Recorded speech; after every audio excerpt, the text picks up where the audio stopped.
Чувашская транспортная прокуратура напоминает о правилах поведения детей на железной дороге. Переходи железнодорожные пути только по пешеходным переходам, мостам и тоннелям. Не высовывайся из окон вагонов и дверей тамбуров.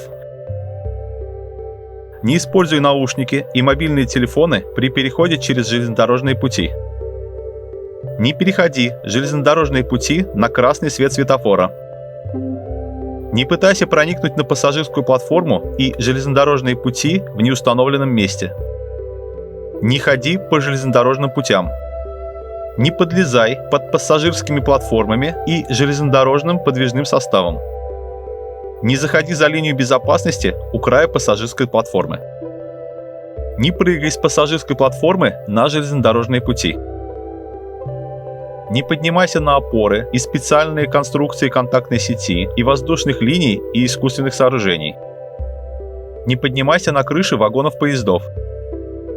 Не приближайся к оборванным проводам. Не оставляй на железнодорожных путях посторонние предметы. Не прислоняйся к стоящим вагонам. Не препятствуй автоматическому открытию или закрытию дверей вагонов.